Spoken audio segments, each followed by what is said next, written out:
അസ്സലാമു അലൈക്കും വറഹ്മത്തുള്ളാഹി വബറകാതുഹു. സുഹൃത്തുക്കളെ, ഫലസ്തീൻ്റെ അവസ്ഥകൾക്ക് ശേഷം ഖിയാമത്തിൻ്റെ ലോകാവസാനത്തിൻ്റെ അടയാളങ്ങൾ നമ്മുടെ മുന്നിൽ പ്രകടമാകാൻ തുടങ്ങിയിരിക്കുന്നു. ബഹുമാന്യരായ സുഹൃത്തുക്കളെ, ഖിയാമത്തിൻ്റെ ഒരു പ്രധാന അടയാളമാണ് ഇവിടെ ചർച്ച ചെയ്യപ്പെടുന്നത്. ഈ അടയാളം അത്ര ശക്തമാണൊരു മനുഷ്യനും ഇതിനെ നേരിടാൻ കഴിയില്ല. ഖിയാമത്തിൻ്റെ സമീപത്ത് പ്രത്യക്ഷപ്പെടുന്ന സംഭവങ്ങളിൽ പരാമർശിക്കപ്പെട്ട ഒരു വംശമാണ് ഇവർ. ഈ ജനത അതിശക്തരായിരിക്കും. അവർക്ക് മുന്നിൽ വരുന്ന എല്ലാം നശിപ്പിക്കപ്പെടും. ഈ ഭയാനകമായ വംശത്തെക്കുറിച്ച് നാം ബാല്യം മുതൽ കേട്ടുവരുന്നു. അവർ ഒരു മതിലിനുള്ളിൽ തടവിലാണ്. ആ മതിൽ എവിടെയാണ്? അത് ഇതിനകം തകർന്നോ? അതിൽ എത്രത്തോളം ദ്വാരമുണ്ടായിട്ടുണ്ട്? ഇന്ന് നിങ്ങളെ ഞെട്ടിക്കുന്ന ചില വിവരങ്ങൾ നിങ്ങളോട് പങ്കുവയ്ക്കാൻ പോകുന്നു. ഇതുവരെ നിങ്ങൾ കേൾക്കാത്ത കാര്യങ്ങൾ. ഈ വീഡിയോ അവസാനം വരെ കാണണമെന്ന് ഞാൻ അഭ്യർത്ഥിക്കുന്നു. സുഹൃത്തുക്കളെ, യാജൂജ് മാജൂജ് എന്ന ഈ വംശം വീണ്ടും ഈ ലോകത്തേക്ക് വരുന്നതിൻ്റെ പ്രാധാന്യം ഇതിൽ നിന്നും മനസ്സിലാക്കാം. ദജ്ജാൽ ഖിയാമത്തിൻ്റെ ഒരു പ്രധാന അടയാളമാണെന്നാൽ ഖുർആനിൽ അവനെക്കുറിച്ച് ഒരു പരാമർശവുമില്ല. എന്നാൽ യാജൂജിൻ്റെയും മാജൂജിൻ്റെയും കാര്യം ഖുർആനിൽ വിശദമായി പറയപ്പെട്ടിട്ടുണ്ട്. സുഹൃത്തുക്കളെ, നമ്മുടെ നാട്ടിൽ ഈ വംശത്തെക്കുറിച്ച് പല തെറ്റിദ്ധാരണകളും നിലനിൽക്കുന്നു. പക്ഷേ അവരുടെ യഥാർത്ഥ വസ്തുതകളെക്കുറിച്ച് പലർക്കും അറിവില്ല. യാജൂജും മാജൂജും എങ്ങനെ കാണപ്പെടും? അവരുടെ രൂപം എന്തായിരിക്കും? അവർ തടവിലാക്കപ്പെട്ടിരിക്കുന്ന ആ മതിൽ എന്താണ്? ഹസ്രത്ത് ദുൽഖർനൈൻ നിർമ്മിച്ച ആ മതിലിൽ എത്രത്തോളം ദ്വാരമുണ്ടായിട്ടുണ്ട്? ഈ എല്ലാ വിവരങ്ങളും ഈ വീഡിയോയിൽ നിന്നോട് പങ്കുവയ്ക്കും. സുഹൃത്തുക്കളെ, പുരാതന കാലത്ത് ക്രൂരതയിലും ബർബരതയിലും സമാനതകളില്ലാത്ത പല വംശങ്ങളുണ്ടായിരുന്നു. അവരുടെ ശക്തിയും ഭീകരതയും മൂലം എല്ലായിടത്തും അവരുടെ ആധിപത്യം നിലനിന്നിരുന്നു. അത്തരത്തിലുള്ള ഒരു വംശമാണ് യാജൂജും മാജൂജും. ക്രൂരതയുടെ കഥകൾ രചിക്കപ്പെട്ട ഈ വംശം മറ്റൊരു ജീവിയല്ല, മറിച്ച് ആദമിൻ്റെ തന്നെ സന്തതികളാണ്. വ്യാഖ്യാതാക്കളുടെ അഭിപ്രായപ്രകാരം ഈ വംശം ഹസ്രത്ത് നൂഹ് നബിയുടെ സന്തതികളിൽ നിന്നാണ്. ഹസ്രത്ത് നൂഹിന് 3 മക്കളുണ്ടായിരുന്നു. അവരിൽ ഒരാളുടെ പേര് യാഫിസ്. യാഫിസിന് 12 മക്കളുണ്ടായിരുന്നു. അവരിൽ 2 പേർ യാജൂജും മാജൂജുമായിരുന്നു. അവരിൽ നിന്നാണ് ഈ വംശം വ്യാപിച്ചത്. ഇതോടൊപ്പം യാജൂജ് മാജൂജിൻ്റെ കൂടെ പരാമർശിക്കപ്പെടുന്ന ഒരു പ്രധാന പേര് ഹസ്രത്ത് ദുൽഖർനൈനിൻ്റേതാണ്. ഹസ്രത്ത് ദുൽഖർനൈൻ ഒരു നബിയല്ല, മറിച്ച് അള്ളാഹുവിൻ്റെ ഒരു നീതിമാനായ വയോധികനായ ദാസനും രാജാവുമായിരുന്നുവെന്നാണ് പറയപ്പെടുന്നത്. അദ്ദേഹത്തിന് ദുൽഖർനൈൻ എന്ന വിശേഷണം ലഭിച്ചത് ചില കാരണങ്ങളാലാണ്.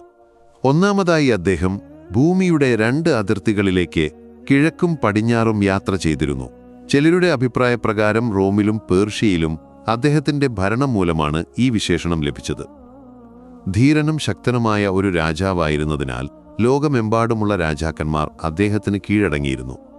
അദ്ദേഹത്തിൻ്റെ അടുത്ത ബന്ധുവായ ഹസ്രത്ത് ഖിദർ അലൈഹിസ്സലാം അദ്ദേഹത്തിൻ്റെ പ്രധാന മന്ത്രിയായിരുന്നു. ഹസ്രത്ത് ദുൽഖർനൈൻ എപ്പോഴും യാത്രാവസ്ഥയിലായിരുന്നു. ഒരിക്കൽ അദ്ദേഹം ഒരു സാമ്രാജ്യത്തിൽ എത്തി. അവിടെ തുർക്കികൾ വസിച്ചിരുന്നു. ആ സാമ്രാജ്യം റൊമാനിയയുടെയും അസർബൈജാന്റെയും അതിർത്തിക്ക് സമീപമായിരുന്നു. അവിടെ 2 മലനിരകൾക്കിടയിൽ ഒരു ജനത വസിച്ചിരുന്നു. ഈ ജനത തുർക്കികളെ കൂട്ടക്കൊല ചെയ്യുകയും അവരുടെ ധിക്കാരവും അഴിമതിയും കൊണ്ട് പ്രസിദ്ധരാകുകയും ചെയ്തിരുന്നു. ഈ വംശം എല്ലാതരം തിന്മകളുടെ കേന്ദ്രമായിരുന്നു. അതിനാൽ അവരെ നേരിടാൻ ആർക്കും കഴിവില്ലായിരുന്നു. ഖുർആനിലെ സൂറത്തുൽ കഹ്ഫിൽ യാജൂജിൻ്റെയും മാജൂജിൻ്റെയും ഹസ്രത്ത് ദുൽഖർനൈൻ്റെയും വിവരങ്ങൾ വിശദീകരിച്ചിട്ടുണ്ട്. അദ്ദേഹം തൻ്റെ വടക്കൻ യാത്രയ്ക്കിടെ മലനിരകൾക്കിടയിലെത്തിയപ്പോൾ അവിടെ ഒരു ജനതയെ കണ്ടു. അവരുടെ ഭാഷ മനസ്സിലാകാത്തതായിരുന്നു. വിവർത്തകന്റെ സഹായത്തോടെ സംഭാഷണം നടന്നപ്പോൾ അവർ പറഞ്ഞു, യാജൂജും മാജൂജും ഈ നാട്ടിൽ വലിയ ശല്യക്കാരാണ്. ഞങ്ങൾ നിനക്ക് ചെലവിനുള്ള സൗകര്യങ്ങൾ ഒരുക്കിത്തരാം. അവർക്കും ഞങ്ങൾക്കുമിടയിൽ ഒരു മതിൽ നിർമ്മിക്കാമോ? ഹസ്രത്ത് ദുൽഖർനൈൻ യാതൊരു പ്രതിഫലവും കൂടാതെ കേവലം ദൈവപ്രീതിക്കായി ഈ ജോലി ചെയ്യാൻ സമ്മതിച്ചു. മലനിരകൾക്കിടയിൽ ഇരുമ്പും ഉരുകിയ ചെമ്പും ഉപയോഗിച്ച് ഒരു ശക്തമായ മതിൽ അദ്ദേഹം നിർമ്മിച്ചു.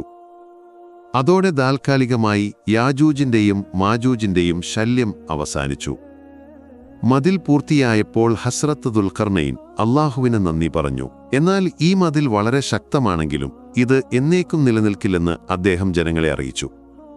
അള്ളാഹുവിൻ്റെ കൽപ്പന വരുമ്പോൾ ഈ മതിൽ തുറക്കപ്പെടും എന്ന് അദ്ദേഹം പറഞ്ഞു. സഹീഹ് ബുഖാരിയിലെ ഒരു ഹദീഥിൽ നബി തങ്ങൾ പറഞ്ഞു, ഈ മതിലിൽ ഒരു ചെറിയ ദ്വാരമുണ്ടാകുന്നത് ഖിയാമത്തിന്റെ അടയാളമാണ്.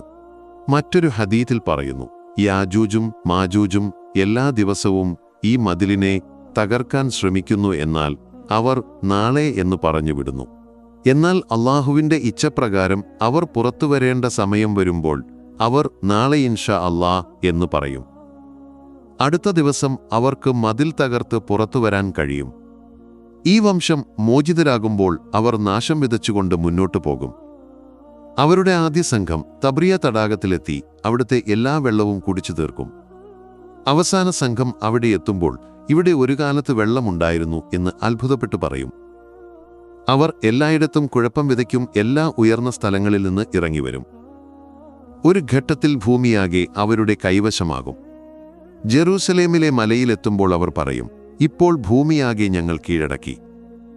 അവർ ആകാശത്തേക്ക് അമ്പുകൾ എയ്യും, അവ ഒരു ചുവന്ന നിറത്തോടെ തിരിച്ചുവരും.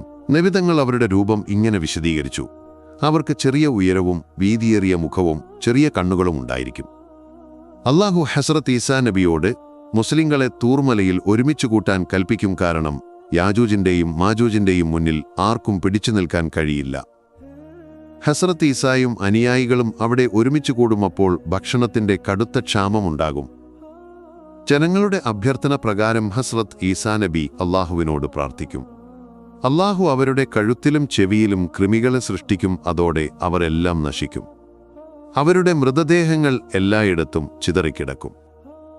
അള്ളാഹു പ്രത്യേകതരം പക്ഷികളെ നിയോഗിക്കും. അവയുടെ കഴുത്തുകൾ ഒട്ടകത്തിൻ്റേതിന് സമാനമായിരിക്കും. ഈ പക്ഷികൾ മൃതദേഹങ്ങളെടുത്ത് അള്ളാഹുവിൻ്റെ കൽപ്പനപ്രകാരം നിർദ്ദിഷ്ട സ്ഥലത്തേക്ക് കൊണ്ടുപോകും. പിന്നീട് ശക്തമായ മഴ പെയ്യും. അത് ഭൂമിയെ ശുദ്ധീകരിക്കും. എല്ലായിടത്തും പച്ചപ്പും സമൃദ്ധിയും നിറയും.